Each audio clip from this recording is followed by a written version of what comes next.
فاس، المدينة القديمة اللي كتسمى العاصمة الروحية.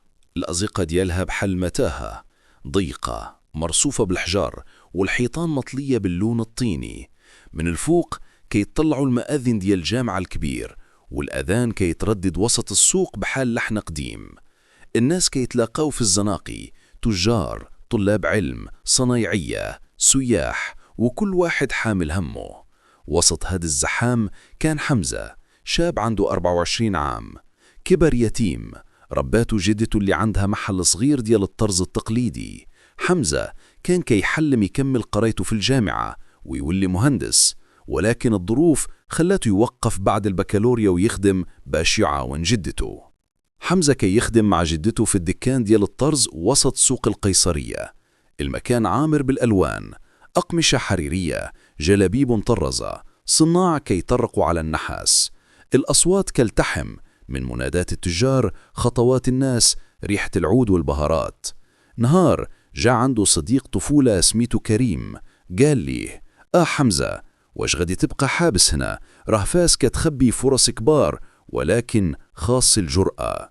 حمزة جاوبه: أنا باغي نطلع، ولكن ما بغيتش نضيع تربية جدتي.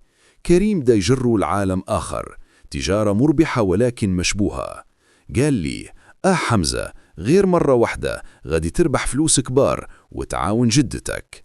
تردد حمزة بزاف، وفي الليل وهو خارج من باب بوجلود شاف المدينة مضواية، المقاهي عامرة، والطلاب كيسهروا، والتجار كيتفاوضوا. حس براسه صغير وسط عالم كبير.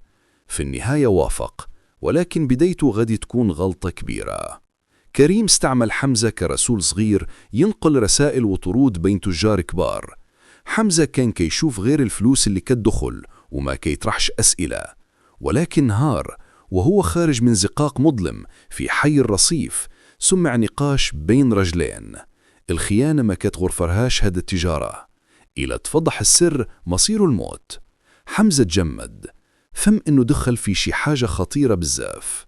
مع الوقت بدت الأمور تتعقد، الشرطة بدت كتسول، وكريم ولا كيهربوا من مكان لمكان. وجدة حمزة شكت فيه، قالت لي والدموع في عينوها: ولدي، أنا ربيتك باش تكون راجل نقي، ماشي باش تمشي في الحرام. هذه كانت أول مرة يحس بالعار الحقيقي. ليلة ممطرة، كان حمزة مع كريم في زقاق ضيق حدا جامع القروين. طلعوا عليهم رجال الأمن. كريم هرب وسط الظلام، وحمزة تشد.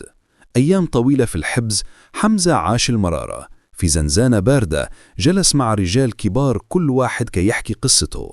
واحد كي قال له: كنت بحالك، دخلت في الطريق الخطأ باش نغني حياتي، النتيجة حياتي كلها ضاعت. كلماتهم ضربتك حال السكاكين. داك يكتب مذكرات صغيرة على ورق ممزق: الحرية ما كتفمنش بالفلوس، الطمع كي جرك للهاوية. من بعد المحاكمة خرج بعقوبة مخففة، حتى ما كانش متورط بزاف. رجع لجدته، لقاها ضعيفة ولكن فرحانة برجوعه. قالت ليه: الغلط مش عيب، العيب هو تبقى فيه. حمزة قرر يصلح حياته. رجع يخدم في المحل، ولكن هذه المرة بحماس جديد. بدأ يتعلم التجارة النظيفة، وكي يعرض على السياح منتجات فخر الصناعة الفاسية. بفضل المثابرة قدر يفتح متجر إلكتروني صغير كي يوصل منتجات فاس للناس خارج المغرب.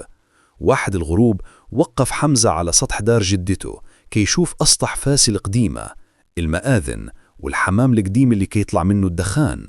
الريح كتوب ومعاها الأذان.